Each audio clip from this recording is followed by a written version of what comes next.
Hi, everyone. I'm so excited for today's guest. Jaylen Adams is a poet and activist studying political science and creative writing at Columbia University on a full ride scholarship. She has been writing since elementary school and has learned to weaponize her words for those who cannot speak for themselves. She served as an executive fellow for Our Turn, an education reform nonprofit, where she championed legislative efforts for tuition equity, mental health awareness, and education justice. She also has interned for Senator Christine Gillibrand and worked at Columbia School of International and Public Affairs with the Institute of Global Policy. During the summer, she also worked for the National League of Cities Digital Engagement, Marketing, and Communications Department in Washington, D.C. We are so excited to chat with her a bit about her journey and also how young people can use their voices for good. Take a listen. Well, thank you so much for joining us. We're so excited to have you on and to hear a little bit about your story. Thank you so much. I'm happy to be here. Okay, well, there's so many things that we can dive into, especially just how engaged you are with the community and all of the wonderful things that you do. But I want to start with where you are right now because you're studying political science and creative writing at Columbia, which is so exciting. Can you talk a bit about what inspired you to sort of combine those two fields and how you think they complement each other in all of your work? Yeah, well, it started off not very thought out. I was one of those kids when I was like 7 years old. I had this composition notebook and I would fill it up with poetry or stories about people with powers or teenage girls with crushes or just nonsense that you write about when you're young and have nothing better to do. And then as I grew older, I found that I cared a lot more about, okay, so those teenage girls exist in a world, and then in the context of that world, what's happening. And so a lot of what I wrote became, I don't want to say political in nature, but the stakes raised quite a bit. And so when I hit high school, I was very full of myself, as any young writer is. And we had a pep rally my freshman year, and it was the most atrociously organized thing I'd ever seen in my life. I was like, this is not like High School Musical. I will never do this again. And I went ahead and joined the student council that same day, except our student council wasn't very well organized or functional. And so I said, okay, well, this isn't a good place for me. And then I joined our district student council. And so by the time I was a senior in high school, I was the co-president for our district student council, representing over 100,000 students. Um, and part of my journey for that was also learning how to write statements, learning how to write op-eds, learning how to write our presentation notes. And so the skills that I picked up when I was young and writing about my dream world became very, very useful. And whenever I wanted to raise my voice, I had to figure out how to say it. I had to write speeches. So now that I'm studying at a university, it looks a little bit more formalized. Unfortunately, I am no longer writing my little paragraphs about like, oh, this girl has fire powers and she's a guy with water powers. I'm not doing that anymore. But combining the two has been really helpful. I think politics is figuring out what to say to people, um, Mm. and creative writing is figuring out how to say it and how to say it in a unique way that considers every character and every dynamic and every context. And I'm also pre-law, so I'll be doing a lot of writing and reading in my future. So starting early was very helpful. And that's such a great combo too, because, especially what you said about, when political science and just politics in general, it's so heavy. There's a lot to unpack, and creative writing's a way to highlight that in a new way. But also with doing so much legal writing and so much writing around just intense topics, it's nice to have an outlet that you can do so creatively, which is wonderful and so exciting. Now, you've already had really incredible experience. I mean, you interned with a senator, you've had a fellowship with Our Turn. I'm really curious about how those experiences sort of shaped your perspectives on politics and advocacy, because I have a feeling that engaging in those unique opportunities really impacted maybe the way that you outlook on politics and advocacy. Oh, did they? Oh my gosh.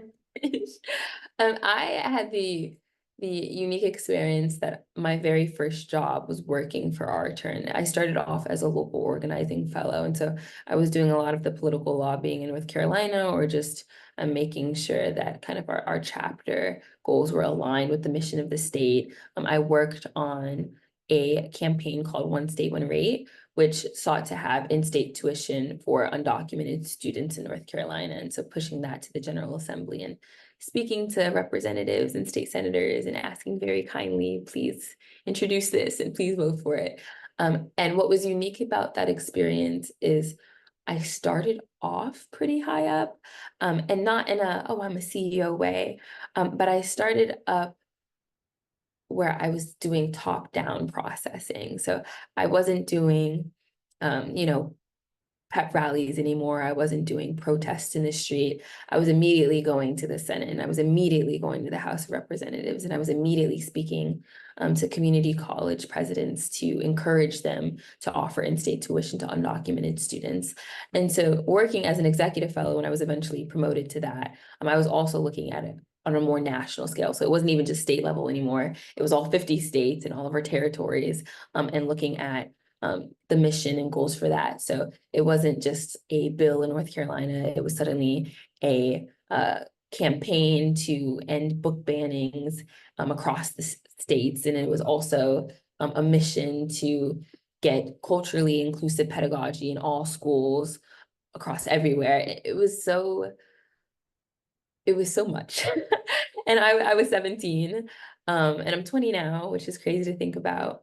But working for Senator Gillibrand was very different because I was essentially a call girl. I was a receptionist. Whenever any constituent called in, whether they needed an expedited passport because they have a vacation in 3 weeks and they forgot to get their passport signed early enough and they need me to handle it, or even just something as simple as, hey, the senator voted this way and I don't like that, you need to tell them, was just so different than what I had previously worked on. I was used to working on the policy and working with the elected representatives, and now I'm like working directly with the constituents. And I think what was really important about that is I very quickly learned that both roles are essential and necessary to any form of successful advocacy. You have to be able to speak to the representative and the senator and the community college president, but you also very much have to be able to speak to that random couple on Fifth Ave who is calling in because they don't like that she did this, or that one guy who lost his passport and now he's stuck in Madrid and you need to get him out. Both are essential to not only running a country, but also any successful change model as well. I love what you mentioned there about how both are so important, because people forget about the talking directly to constituents and when you're in a senator's office and having to take those phone calls, because somebody has to. It's like it's a balance, and I'm sure some of those phone calls could just be extremely difficult because sometimes people just want to be heard, and I'm sure they're just saying some things to you, and you're trying to act as that liaison, that person to make sure their concerns are addressed, but also understanding that, sometimes they're just frustrated. The careful balance, a careful Yes. balance. Absolutely, absolutely. It's that balance. And speaking of your work and with the senator, I'm really curious too about your work with the National League of Cities, because you've talked a lot about the local and then the national. And I think people forget that when you're looking at cities, the role that they play is so important as a liaison to both really, really local and also national. They're that key spot. So what were some of the key takeaways you gained from that experience, especially as it relates to just city governance and policy making? It was really interesting. And the National League of Cities was a place I was placed into, an organization I was placed into over the summer through the Carroll Fellowship, which essentially was a public interest communications internship. And I was matched to the National League of Cities. I didn't choose them. And so very quickly I asked myself, what even are you? I wasn't sure. And also it just seemed a little counterintuitive to me. How are you both a national institution, and then also your League of Cities, which is fundamentally local. How does that work, you know? Um, but I had wanted a more local approach when I entered the summer, and I learned very quickly that the National League of Cities was the advocacy organization that represented over 19,000 cities, towns, and villages, along with 49 state municipal leagues, which says so much. But it provided resources and a platform for elected officials. And of course, my first thought was like, what an identity crisis. How are you both national and local? How are you both representing Birmingham, Alabama, and Los Angeles, California? And then how do you grapple representing the rural town in Oklahoma that has like a population of 200, and then New York City, which has a population of like 1 million condensed into this little region on an island. But it turns out the National League of Cities was a perfect place to find kind of the answer for that. Um, it was definitely a journey. I learned very quickly that words were the only thing that was kind of necessary for both the national and the local. So of course, it's very different when you're speaking to like the president of the United States compared to speaking to like the mayor of a small town. But at the end of the day, you're still speaking to them. And so being very careful and very intentional about how you use your words, what words you use, what is the mission and outcome of what you're trying to say. That was the biggest thing. I learned that my whole advocacy journey had been spent trying to grapple between the national and the local, and the National League of Cities really taught me that they weren't that different, even if they fundamentally are. That's such great insight. It's like you said before the balance. And I think a lot of people don't really know about some of those coalitions or leagues and how they have to work together. We think of things as very separate, but they have to work together in order to create the biggest amount of change possible. And a lot of the issues that the communities are facing are so similar in nature. It's the exact same thing. I like to say if words are going to make up a sentence, then cities, villages, towns, they make up a whole nation. You cannot remove a country without its people. It's just impossible to do. Oh, absolutely, absolutely. Now, I think this next question I'm going to ask you is so important, especially for young people that are engaged in politics and are really finding their voice in this landscape. You know, you've worked for very different organizations, elected officials, you're again finding this balance. But in your heart of hearts, it's all about the advocacy component. So how do you really stay true to your values and your voice while also navigating some of these complex, political environments? Like how do you find yourself maybe when you're working for a cause that maybe doesn't exactly align with what your beliefs are? What does that look like? I could spend 30 minutes talking about just that. Oh my gosh, it's so hard. Especially, going to Columbia University, it's a very different experience. Um, I'm sure everyone saw the news last year, and what that looks like. And so grappling with who you are, not only in the context of like your country, but then also in your university and your campus, is really, really important to any advocacy journey, but also like making sure your mental health is good during that as well. But to answer your question, I would say everything is super complicated and super complex and super messy. And so you as a person, it's your job to make it as simple as possible to you, and to have that to return to. So for instance, working at Senator Gillibrand's office, I had either the misfortune or fortune, depending on who you ask, of working for her directly after October 7th. And so I was receiving so many calls from so many different people, who were demanding so many vastly different things, whether that was, a ceasefire here or weapon support here, or I need a visa because I'm stuck in Israel and I need your help here, or my family is here, how do I get them out? It was the most convoluted, messy thing I've ever seen, especially because they're asking me, I don't know, this is a developing conflict. Mhm. the planes are all landed. The president is telling us nobody's moving. I'm supposed to tell you how to get out. And I've got the POTUS telling you nobody's getting out. Um, so it was very complicated. And there were so many moving parts. And so for me, I had to make it very simple to myself, which was I was here because I was a sounding board for all of these people who Mm, clearly needed somebody to listen to. And I can take it, so I'm going to do it, even if they're angry, mm, they're very, very sad. The person I am able to take that on. And so that's my responsibility. It's not my responsibility to sort out this is what we're going to do, and then this is what's going to happen, and then I need to do this, and then also I need to be thinking this.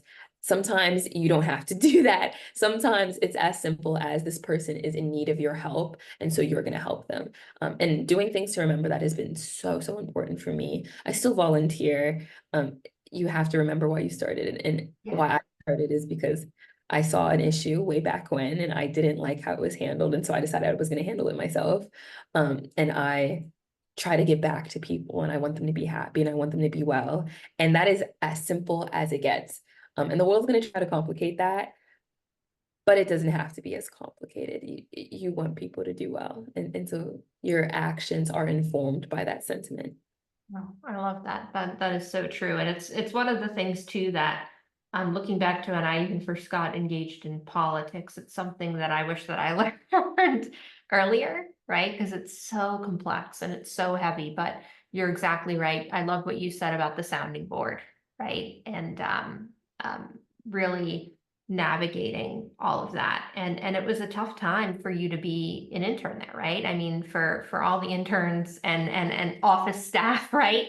I mean, that's hard and that's complex. But you found a way, and you have early on in your career. So I want to hear a bit about advice you might give other young people, because I think a lot of young people want to get involved in politics and public service, but they just don't know where to start. So what advice do you have for them? My biggest piece of advice is something that I wish someone had told me a long, long time ago.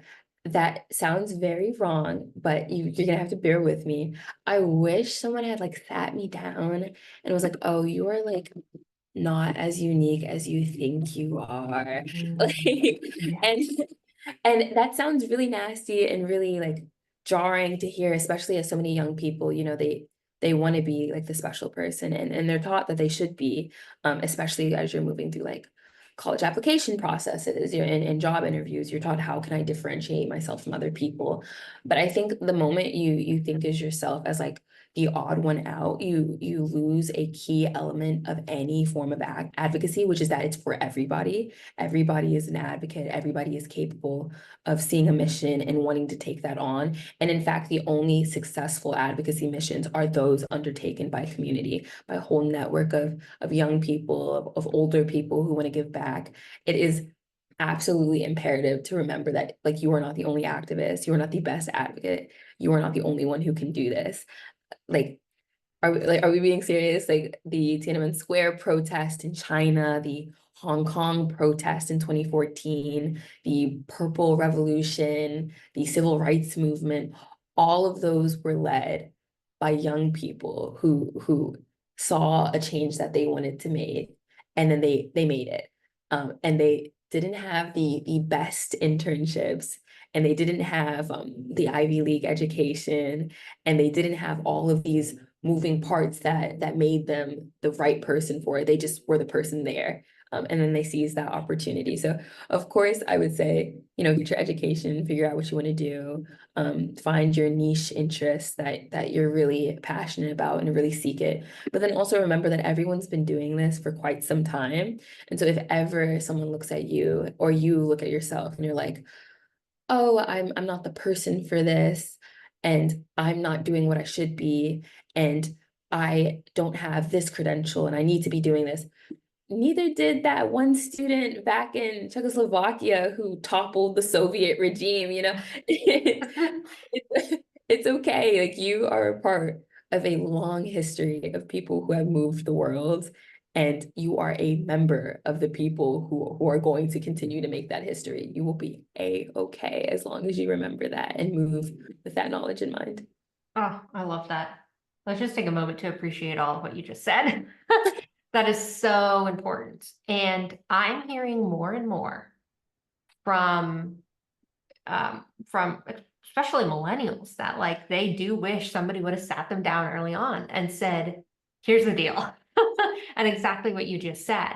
So if we can sort of get to that point where we can have those honest conversations, it's going to be so much more helpful to make a change and do what you want to do if you have that in mind. And you're so right about, everyone's made an impact in a different way in their own way. And it's all a part of a greater movement, right? So um, that I think is just so key. And the fact that you're sharing that, I think it's so important for our listeners to know.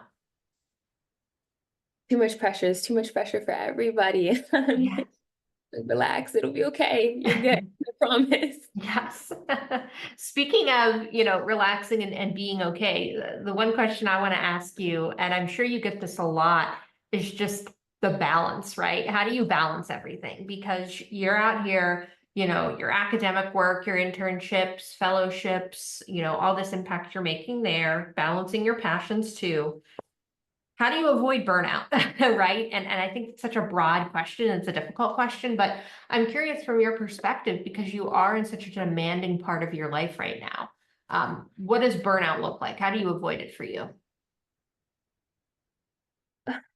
Burnout is something that will always come and go. I think on the subject of pressure, I feel like we put a lot of pressure on our young people and even older generations like millennials and Gen X and the baby boomers. It's just everyone to be okay all the time and to be the most healthy and the most put together all the time, especially there's got to be like some strange health kick where everybody needs to be drinking like 6 gallons of water every day and 5 portions of vegetables and 3 apples. I don't do all that. That would burn me out more than just like Definitely. rotting in my bed for like 3 hours, like the pressure of all of that. So I think part of avoiding burnout is to not avoid it all at all. Don't stress yourself out with the idea of like, okay, I'm doing this, this, and this. I need to be making sure I do yoga this day. And then I sit for 2 hours here. And then I get up and I do this, but only for an hour. And then don't do that. You're going to stress yourself out. The best advice I could ever give for avoiding burnout is making sure that you are very much aware of what you're doing, and allowing yourself to do what you want. I think for me, volunteering is something that people look at me kind of crazy because they're like, oh, you're a college student. You are not paid for this. And do you have the time for that? And I'm always like, well, yes, I do have the time for it because it makes me feel better. I worked like a 3, 4 hour shift at a food bank last year, and that was so much more relaxing to me than like forcing myself to lay down and like scroll through TikTok. It was just there was movement. Personally, I'm a person who loves movement. It gets me out of my head. It makes me decompress. It also made me feel like I was being productive because I was giving back to somebody. I do equestrian in my spare time. Oh, Um, wow. that's that sounds so stressful, but actually it's really relaxing for me. I try not to pressure myself to like read, but maybe I'll schedule something with my friend where we'll sit down for an hour and just read a book. Just know yourself. Do not commit to an internship that's going to make you miserable because it sounds impressive. Do not commit to a major that's going to make you miserable for 4 years because Mhm. it sounds like that's what you're supposed to do. You need to do what you want, not what everybody is telling you you should be doing. And when you do that, it's way easier to find a balance. That is so true. Don't do the major just because you think it's gonna be the big thing or you think it's gonna help you more because taking classes that you're so miserable about is just not fun. My freshman year, I decided that maybe I wanted to add on econ to a poli-sci major because it Mhm. made sense. And I was sitting in the very, very first intro class and I was trying to do the homework and I had a throbbing headache and I was just sitting there like this. And I saw ahead of me a path of 4 years of just like headache after headache after headache. And that same night, I dropped that class and like a media campaigning and social advocacy class, which was my favorite class of that whole year. So Okay. it don't like I don't force myself to do anything anymore. I'm like, if I don't want to do that, I will just not be doing it. Oh, absolutely. I'm so glad you mentioned that because I did the same thing with econ. I tried it. It was not it. It was not it. They lie to you. They're like, oh no, it's not that. It is that bad. Mm. Oh my God. Absolutely. Absolutely. I remember the first class I was sitting in there. Everyone, I was looking around at everyone. Some people were getting into it. Some people were like, oh no, oh my God. And I was just like, I can't do this. I can't do this. I don't have another 4 years of this in me. Like, and then a lifetime in it if I go down that road. I was like, I can't. Oh, so true. My last question for you, and this has been such a great interview. My last question for you is my favorite question to ask, and we ask it to all our guests. What does unleashing your inner queen mean to you? And more importantly, how do you unleash your inner queen? Oh wow, what a good question. I see why this is your favorite.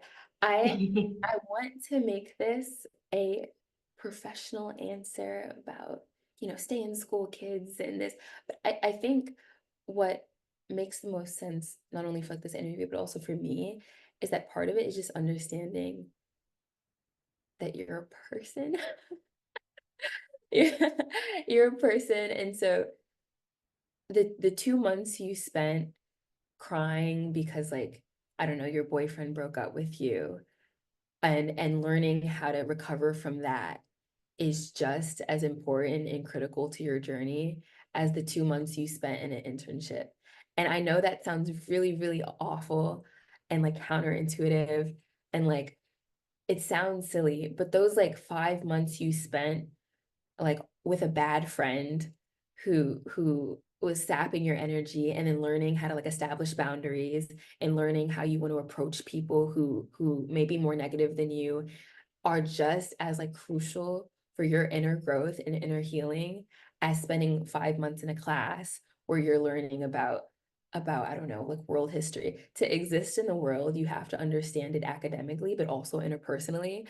And the best thing for me is realizing, okay, I am not just a worker bee who's gonna like do this meeting and then jump to this meeting and then do this article and then go finish this class. I am also going to argue with my best friend and then get in a cat fight with my mom. I'm gonna not talk to my dad, and then I'm gonna say, "Oh my gosh, this guy is really cute," and then I'm gonna panic about it. All of Yes. that is super, super, super important to understanding who you are, not as like an advocate, but also like as a person and as the queen you should be. And all of it's just as valid. And 10 years from now, it will have been just as instrumental and foundational to who you are then. Ah, And that that's was great for me. Like that's you gotta go to therapy, journal, meditate. That's how I do it. yes. Oh my gosh. You're so right. And it's so true. And I have to say that I think that was one of my favorite answers to this question because you're so real. Like you're so real about it. And I love that. So thank you so much. One, for all the work that you do in the community, number one, because you do so many things. But number two, just for taking the time, sharing your insight and really giving this honest answers, because it's like it's hard. And I'm so glad that we can have you on and for you to share all of the things that you're doing. Thank you so much. Thank you so much for inviting me. This is so fun. I don't know how to play chess, but I'm learning. I'm learning. I have the app and everything. Yay! Oh my God, that makes me so happy. And you know what? Knowing you, I think you're going to be an amazing chess player. Based on your strategy and insight, I have no doubt. Thank you so much. Thank you.